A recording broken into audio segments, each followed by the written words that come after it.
Ahlul bid'ah adalah sumber utama pemecah belah umat. Ini yang lagi-lagi terjadi keajaiban kepada kita.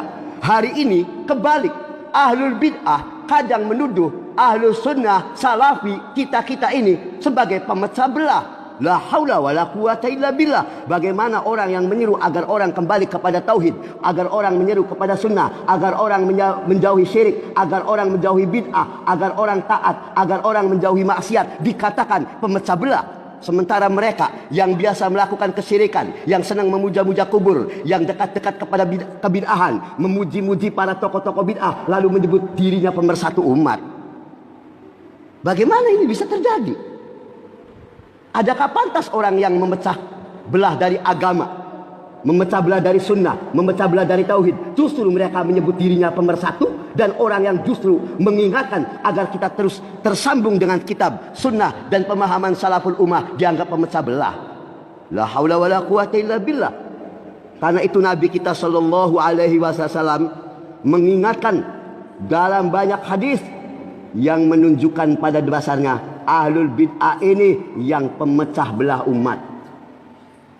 Saya ingin sebutkan dulu salah satu ayat yang bicara tentang ini. Siapa yang disebut pemecah belah umat? Sebab ikhwan, subhatnya ahlul bid'ah itu begitu. Menyebut yang, kalau ada mulai dakwanya kita mengatakan, awas ini bid'ah, syirik. Antum jangan mecah belah umat dong. Kenapa antum diam saja kepada justru orang yang nyeru pada bid'ah? Antum gak komentar, bahkan antum mendukung. Sementara yang memperingatkan dari bahaya ini, antum sebut pemecah belah. Itu karena mereka sebetulnya demen dan mereka gandrung kepada kesyirikan dan kebid'ahan. Jangan tertipu. Terkadang mereka melemparkan, mereka yang melakukan, mereka pemecah belah, tidak disebut pemecah belah kecuali kalau mereka keluar dari tauhid dan keluar dari sunnah. Kalau orang yang ngajak Quran dan sunnah dengan pemahaman salaf, itu justru harus disebut penyatu umat, bukan pemecah belah. Coba antum lihat surat Al-An'am 153.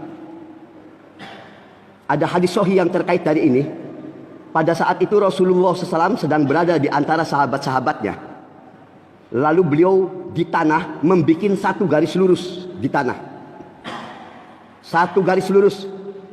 Kemudian di kanan dan kiri garis lurus ini Nabi membuat lagi garis-garis yang lain. Banyak itu. Kanannya ada garis-garis dibikin oleh beliau di tanah. Setelah itu Nabi kita membacakan Quran surat Al-An'am ayat 153. Ini ayatnya. Ini terkait dengan hadis tadi. Wa anna hadza sirati mustaqiman fattabi'uhu wa anna hadza sirati mustaqiman fattabi'uhu. Dan apa yang saya serukan ini tuh satu garis lurus yang tadi digambar oleh Nabi SAW di hadapan sahabatnya.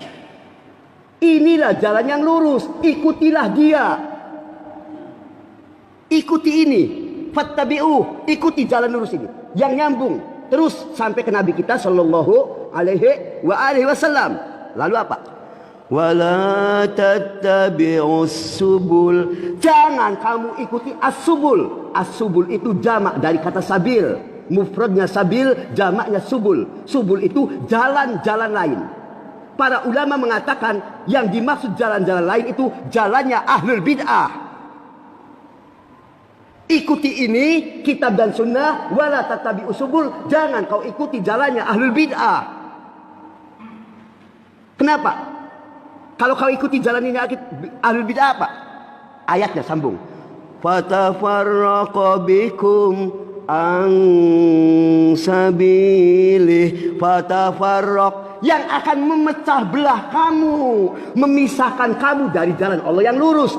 Allah menyebut as-subul, jalan-jalan lain, jalannya ahlul bid'ah, jalannya ahlus subhat sebagai apa itu? Memecah belah. Yang memecah belah ini yang ini, yang as-subul, jalannya ahlul bid'ah, ini pemecah belah umat.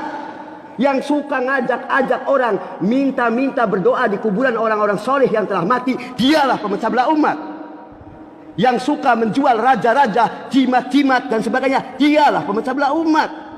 Yang suka menyeru kepada kebid'ahan, dialah pemecah belah umat. Sementara yang menegakkan sunnah, yang menegakkan tauhid, justru dia tidak pantas disebut pemecah belah. Karena yang dia serukan siratal mustaqim, jalan yang lurus, jangan dibalik.